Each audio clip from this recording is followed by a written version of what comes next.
First-time homebuyers. My gosh, I've got a place in my heart for first-time homebuyers. Very often the first-time homebuyer gets the idea, if I get into a fixer-upper and renovate, I can suddenly be in a home and be in a neighborhood that otherwise might have been beyond my price point. The challenge is finding a real estate agent who knows renovation, who has flipped houses, who's renovated homes on their own to guide you through that process so that dream renovation does not become the money pit. Steve Shane from Keller Williams is here with us today to share some of the nuance to make that a success for you. Steve, welcome to the program. Thank you, Wally. I appreciate you having me. So many people have that fantasy, I'm going to do the fixer-upper. It's going to get me in just the right neighborhood.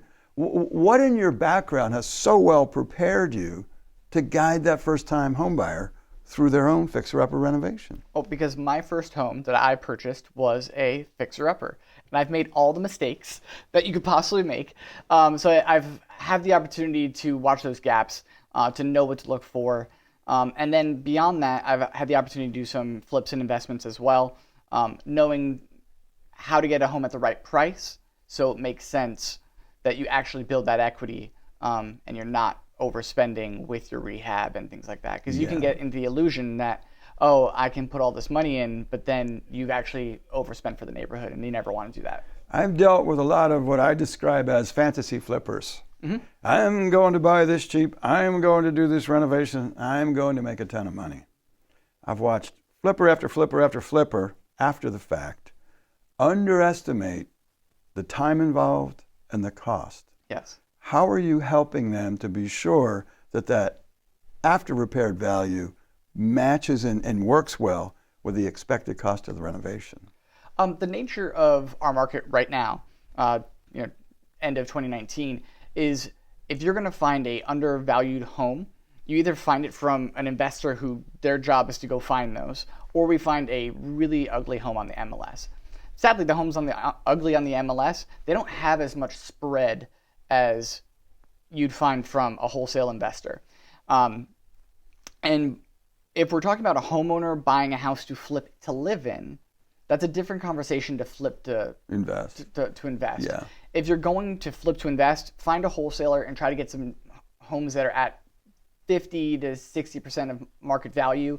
You, on average, want to be about 75% total all in on a flip. So you know that you have a 25% from up. If your intent is profitability as opposed to living there. And if you're looking to build equity by living in it, you have the beauty of time to be on your side, because real estate is a wonderful, graceful investment. Because if you're off a little bit, wait a few years, because you'll get that money back. The folks who did not sell in 2008, they're way above what they bought it for. Right. Granted, the people who bought in 2010 and 13, they're way above what they bought it for. But that all comes down to time. Time heals all wounds. Yes, it does. It does, especially investment wounds. And then if you're going to buy a property to live in and flip, really understand what your budget is. Are you going to do a 203 renovation loan, or are you going to do the renovations cash out of pocket? I always recommend going with the renovation loan because it's much easier to manage when the bank's involved, oddly enough.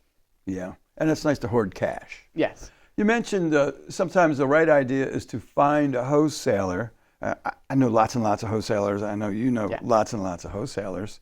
Most people are like, I don't even know what a wholesaler is, let alone know a collection of them. So what you're sharing with us is, because you have relationships with people who spend all day, every day, looking for those super deals. They have no intent to renovate them. They have no intent to live in them. All they want to do is flip it rapidly, make a couple of $1,000s, and then put that person who would like to do the renovation in place. So you can help create those relationships. Absolutely. And the wholesalers have a great business model because, one of my mentors said, lots of little makes lots of lots. Yeah. So that's the benefit of them. And also, when you're spending your time doing a flip, that's an all-consuming time involvement. If you're doing that for your new home, that's all-consuming, and you don't really have the time to go market to distressed home sellers. Yeah. So let somebody who does that really well, who loves it, do it really well and get you a good deal, and then you focus on what you really love doing, which is the creation of a beautiful home space. I like that. Well, it's a great conversation. It's a longer conversation. For the folks who would really like to sit down and understand the nuance of finding that distressed property and the financing for the distressed property, what's the best way to get a hold of you?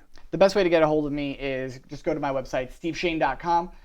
You can obviously email me at steve@steveshane.com, and you can find me on all the social media profiles. Steve@steveshane.com. Do not attempt to be a first-time flipper alone. Find someone like Steve who's done it, who's skilled at it, so that initial foray into the flip is not a nightmare that dissuades you. It's a wonderful way to get a great home. It's a wonderful way to invest. It's also a wonderful way to lose your behind if you go it alone.